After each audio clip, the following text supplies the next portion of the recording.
Hi, welcome to You and Your Health. I'm your host, Dr. David Bertone. Today, we're going to talk about a specialty program in medicine, pediatric concierge practice. And our guest today is Dr. Amna Husain. Dr. Husain is a board-certified pediatrician who has set up her concierge pediatrician practice in Marlborough, New Jersey. Dr. Husain, welcome to the show. Thank you so much for having me. So I know you're a little bit of an internet sensation and you do a lot on social media. You have a big following and you help educate your patients and the community about pediatrics. Can you tell us about your practice and how you decided to get into the concierge medicine? Sure.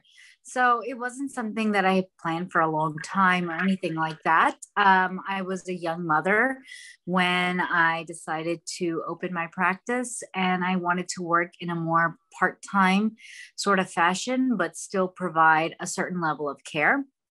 So for me, that meant longer, unrushed visits, the ability for patients to reach me even after hours, the ability to be able to have really and completely open relationship with your doctor without feeling that you were not seeing the same person each time, or you didn't have a very personalized relationship, or that the doctor didn't know your children.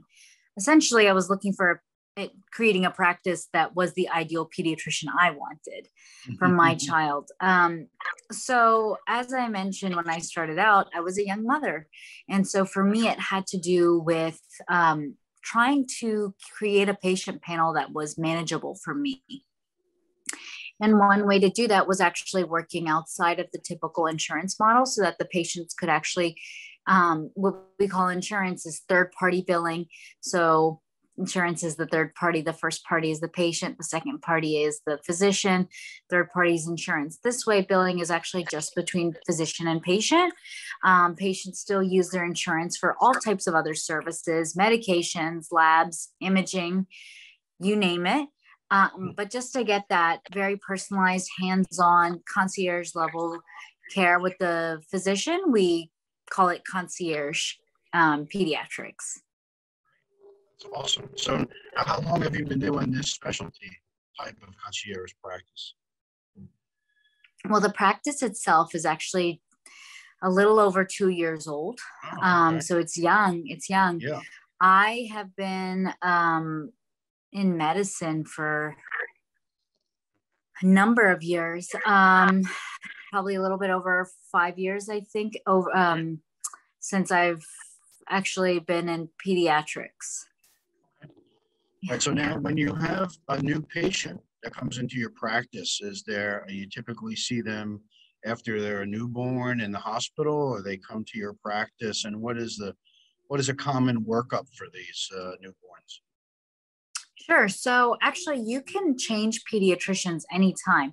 Definitely, it's always good to have a pediatrician when you have a newborn and have that established way before your baby's born, because babies are unpredictable. So don't save it for the last minute. So I recommend parents start looking in their second trimester. But that being said, I've had 5-year-olds transfer into my practice. I've had teenagers transfer into my practice. So anytime you want to look for a different pediatrician or you are unhappy with care, you can absolutely transfer pediatricians just like you would an adult doctor if you weren't happy with your doctor, for example, or your doctor was retiring or moving away. Mm-hmm. That being said, to the second part of your question, what kind of workup is there for our newborns? Or I think you had mentioned, do I see them in the hospital? So actually with COVID right now, they're restricting hospital visitors. So I don't round all my newborns in the hospital even before COVID. And the reason I don't do that is there's one of me. I always tell families that, babies are unpredictable. So if you have an 8 a.m. appointment to see me, and then I happen to have a baby that's born, your appointment might get bumped, and that can be very difficult for some families. So in larger practices, typically the way that it works is that one doctor really takes on the nursery and sees the new babies in the morning, and then they come in and see their scheduled patients. But if you're a smaller practice like me and there's just one, you essentially pick or choose. So for me, I allow the newborn hospitalists to see the babies, And I used to see my families in the hospital more socially to check in. I'm also a lactation consultant, so I'm able to provide a lot of support that way to new families. But since COVID, actually, they only allow one support person for a family. So in that case, we actually see the baby after they get discharged. Now to the third point, do newborns get a workup? I think that depends on what you would call a workup. I feel like the word workup in medicine often connotates a large degree of medical labs, imaging, perhaps. We don't really do that typically routinely for newborns. There are a few routine things that we do for newborns, usually before they leave the hospital and by 24 hours of life. So they usually get a hearing screen. They also typically will get their first hepatitis B shot. They will usually also have a bilirubin checked to rule out, high levels of jaundice, which can be dangerous for babies. And they also have what we call a metabolic screen or a newborn screen, which screens for devastating metabolic diseases that would, if missed, could be life-threatening. So it's a screen, but otherwise, that's all done in the first 24 hours, typically in a hospital, or if your baby's born in a birthing center. If you come to see me in my office, I don't routinely do a large workup. Usually I just follow those things up, and then we follow baby. And we're very skilled in knowing what are normal developmental milestones and also developmental characteristics for babies. So we don't typically work up items unless there is a problem. Got it. I'm assuming there's a lot of education early on, correct? For especially new parents and firstborn, and breastfeeding, and when to introduce solid foods. And the other big issue is obviously the vaccinations, right? There's quite a few. Can you talk about that? And how do you deal with those parents that are against vaccinations, and how do you introduce that topic? Well, I definitely agree. There's a lot of education, but there's a lot of education, I think, every stage. Even if my daughter's a toddler right now, this is my first time going through toddlerhood as a parent. So there's education for me always. It's just a different sort of degree. And I'm expecting. So I'll be back in that newborn phase very soon. And then it's tough, right? Just as soon as you master one, they're on to the next phase. So there's always a lot of educating. And we as pediatricians, we're here as advocates for not just the patients, our children, our pediatric patients, but their parents as well. Part of that advocacy work, is education. And you're right. There are a lot of misconceptions about a lot of things. And I think the internet's been great in many ways, but it's also been difficult because you can pretty much find anything you want to, whether it's true or not. So I usually talk to parents openly about vaccinations and start with what their questions, hesitations, or concerns might be, if there are any. I have to say I haven't seen many at all in my practice. I think families respect my open dialogue with them, and they have any questions, they're always free to ask them anytime. But I usually start there. So I don't really have a chalkboard talk I give to families, because not every family might have the same concerns or questions. We start with what their concerns might be, and then we work from there. Is there a typical time frame for the vaccinations, when they're given, and are they staggered? How does that work? Typically, pediatric practices follow the CDC's vaccination schedule. So that is online. It's a very detailed schedule. It's based in evidence. It's based in what's been studied. But that's typically what most pediatric practices follow. Is there any special considerations for COVID now with newborns and vaccinations? Is there any talk of COVID vaccine for newborns, or where do we stand with that? Before we get to newborns, we actually are. So the way vaccination trials work are by de-escalation. So for example, very recently we got approved for 12 to 15-year-olds by Pfizer's vaccine. Moderna's will come, but we're not there yet. So they're what we call de-escalation studies. So essentially start with the older tier population, then you move down to the most vulnerable. So before we really even get to the newborns, we still have a big population that we're missing, which is 11 to 2-year-olds. They're currently in trials right now and likely anticipated to be improved by the FDA under emergency use authorization in September. Thereafter, we are looking at even younger than that. So 6 months to 2 years of age. Perhaps that data likely come out early quarter 2022, excuse me. So in terms of what to do if you have a newborn and with COVID going around, well, we talk to families a lot about safe practices, especially in the first few months of life, and who should be around baby even before COVID happened. And that's still very important now. So I would say that you would just want somebody who is vaccinated against COVID if they're going to be in your house holding your baby, kissing. And have you seen any young COVID patients at all in your practice, teenagers, or has that been an issue? Yes, I have. A lot more earlier on, less so as people have continued to distance and wear masks. Okay, great. How about in terms of the other things like breastfeeding and solid food? What's some of the milestones to transition from breastfeeding to solid foods? What's the time frame usually for that? You actually don't transition from breast milk to solids. Okay. So in the first year of life, typically breast milk and or formula is the main source of nutrition. However, around 4 to 6 months of age, you introduce solids. And then I explain to families that your job with me and helping you along the way, guiding you which foods are good, safe, when to introduce in that first, 6 months to year of life is trying to continue increasing solid intake.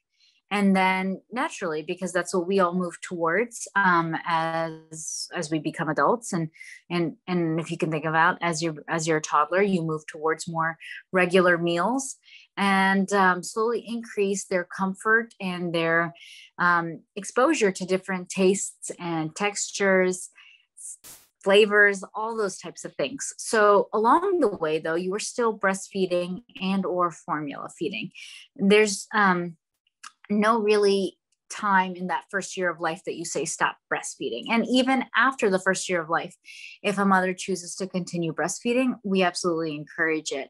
I encourage families to think about it as a relationship, and that relationship can go on as long as you, the mother or the breastfeeding parent, and the baby choose it to. So there's only really 2 people involved in that relationship, and they get to really determine the rules of that relationship. Now, after 1 year of age, typically is when we say it's okay to introduce another kind of milk. So traditionally that used to be cow's milk, but other families, whatever dietary, religious beliefs that they might have, or just flavor preferences, might bring soy milk, almond milk, cashew milk, rice milk, coconut milk into the house.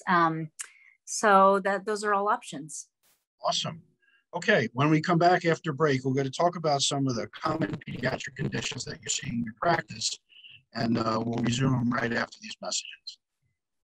Observe a domesticated human family in their natural habitat, known to their species as the backyard. Hey, you think I should light it now? I think it's good. Yeah? Oh dear, someone is about to burn a pile of debris that's too tall, which can start a wildfire. Wait, could it be?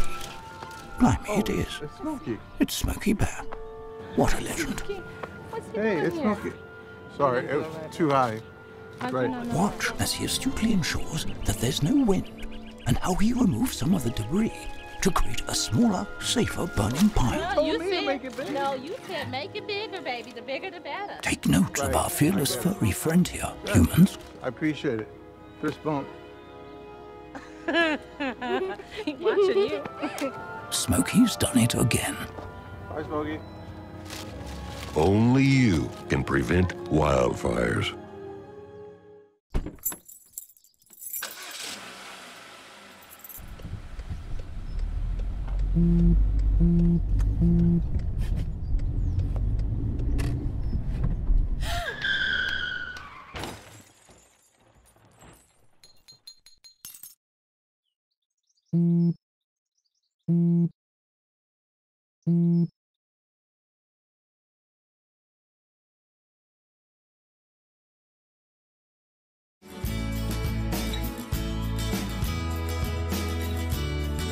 Welcome back to You and Your Health. I'm your host, Dr. David Bertone. Our topic today is pediatrics, and our guest is Dr. Amna Husain, who is a board-certified pediatrician, and her practice of Pure Direct Pediatrics is a concierge pediatric practice located in Marlborough, New Jersey. Dr. Husain, welcome back to the show. Thank So you. when we left off, we were talking about some common pediatric conditions. One of them is the child that has chronic ear infections. I'm sure it's fairly common in your practice. What are some of the options for these children when things just aren't getting better? That's a good question. So I think that you have to look at what a chronic ear infection is. Ear infections can take some time to resolve, and the ear will take a few weeks to months to look completely normal after being infected. We do have guidelines in place for what multiple ear infections can look like, either within a 6-month span or within a 1-year span, and then tailor treatment that way.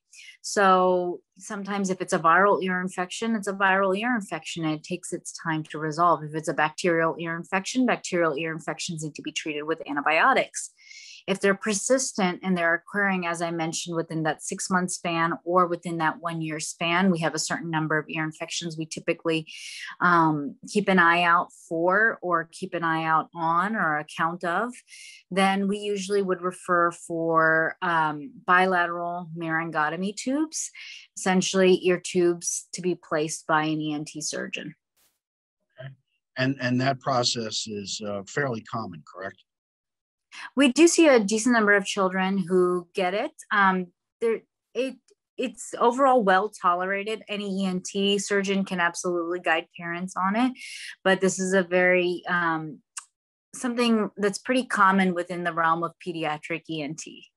Okay, great. Another common condition I would assume is food allergies.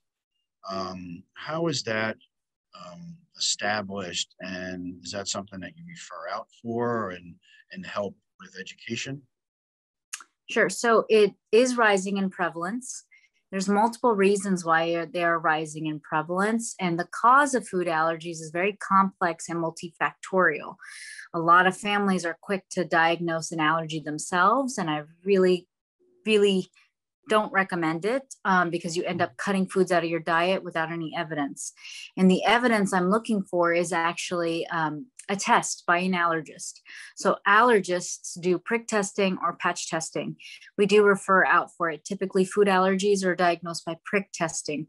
These at-home testing kits and just these assumptions that people sometimes make actually can end up having worsening effects because you're cutting foods out of your diet that don't need to be necessarily cut out. So I always recommend you go to the most educated expert in that field. So usually your pediatrician can help coordinate a referral to an allergist if needed. And then thereafter, we can also continue to help manage a food allergy if needed. How about newborn rashes or rashes that may develop early on in a child's life? So there's a lot of rashes, a ton. What are the most common ones that you would see? There's so many newborn skin findings. We literally have a colloquial term in pediatrics is called normal newborn rash. We know what is typically meant to have miliaria, infantile acne, neonatal acne, erythema toxicum. These have really long names. They can seem really scary to parents, but initially newborns do have some rashes that can appear. I think what's more important is, when do you worry? When do you call your pediatrician? And I always say that if you're a new parent and you're worried about something, it's okay to call your pediatrician. We would like to hear from you. Or in my case, I even have parents text me so they can text me pictures. And that's more helpful when it comes to rashes, rather than, have me here describing them, which can be kind of hard. I feel like in dermatology, a picture is like 1,000 words. Yeah. So when it comes to what things to look out for, typically it's going to be a rash accompanied by symptoms or red flags, fever, itchiness. If you had other concerning symptoms like difficulty breathing, inability to tolerate oral intake, vomiting, looser stools, so red flag symptoms with your rash. Is there common things that that you can do, either like a low dose cortisone, or you're allowed to use any of that stuff? It depends. You can, but it really depends on the rash. So I don't really recommend home remedies until I know what I'm dealing with and treating, because some can get worse with steroid and some can get better with steroid and some won't change, and you don't really need to rub anything on it. Okay. Another big area is autism, and the autism spectrum. Obviously, the incident rate has been going up.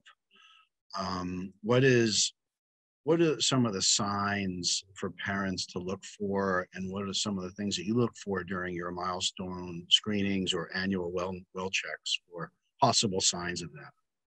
Sure. And I want to point out that when we talk about the autism incidence increasing, we also believe it's the fact that we're getting better at screening, which is actually really important to bring to attention.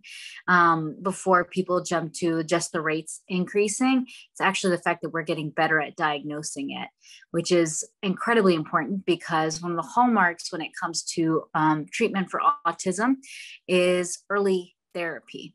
So early applied behavioral analysis therapy. So autism, as we mentioned, has to do with behavior. So social emotional behavior typically is what we look at. And there are screeners that we have that are standardized that we administer at certain times. So 18 months, 24 months, 30 months. But along the way, you can actually always screen for autism. There are certain telltale signs, figures, red flags that we will see. And I think that if you have a concern, just as I've mentioned, bringing attention early to it rather than later is what we know is most beneficial. Great. How about nutritional wellness and things like supplements? Is there ever a concern based on the child's nutritional habits that you might look into supplementation?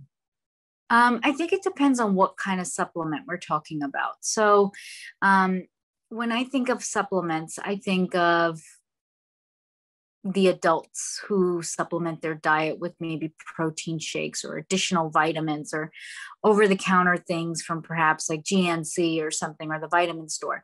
No, we don't do that in pediatrics. Absolutely not. It's completely unnecessary. And you should not be trying to put your child on a supplement without talking to your pediatrician first, because these are not FDA regulated and your child is not an adult.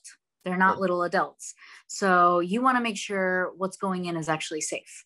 And your pediatrician is going to be the one who's going to guide you on that. So I don't routinely recommend supplementation of anything. Now, when you're talking about nutrition and a child's falling off their growth curve, we look at a couple of different things. It's not always just the diet. So we look at organic diseases first. So diseases of the body that could potentially be ruled out. And then also look at the diet together. There are things you can absolutely do to supplement, but I think it depends on the age of the child. So if I was worried about a newborn's nutrition, that supplementation is going to look very different than if I was worried about a 2-year-old's versus a 9-year-old's diet versus a teenager's. So I think that. Yeah. Do you still utilize the food pyramid for teaching nutrition?